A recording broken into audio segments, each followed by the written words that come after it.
Episode 8, Letters to the Front Lines. Now let's talk about Paul's letters, or as they're often called, the epistles.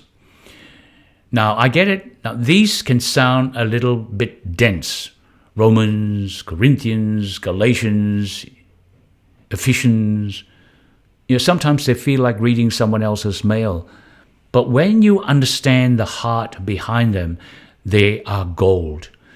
Because these letters, they are practical coaching for real people trying to live real faith in a broken world. You get that? Think of it this way. Paul wasn't writing to perfect saints. He was writing to people just like us, sinful people struggling with relationship, with doubts, with jealousy, with greed, with pride, with addiction, you name it. So what does Paul do? Well, he doesn't throw religious guilt at them. He brings them back to the foundation. And the foundation is God's life-giving design laws. One of the most famous parts is in 1 Corinthians chapter 13, which is about love. You probably heard it at weddings, but it's about how we are meant to treat each other. Love is patient, love is kind, it does not envy, it does not boast, it is not proud, it keeps no records of wrong, unquote. And you see, those are not rules. Don't think of it as rules. Those are God's life-giving design principles, blueprints, if you like. That is what it looks like when people live connected to the source of life, connected and aligned to life-given designs. And over, Paul brings the same message.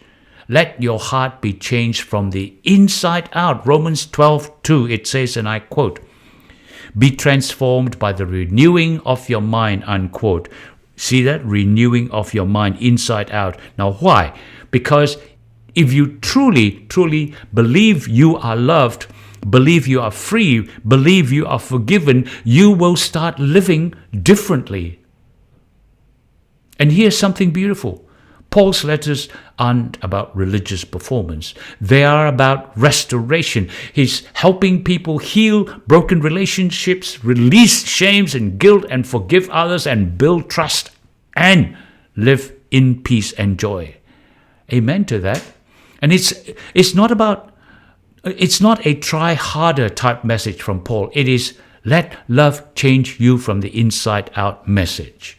So, if the New Testament is a movie, these letters are how-to scenes, if you like. They don't just tell us what love is, they shows us what it looks like in businesses, in families, in friendships, even in conflict.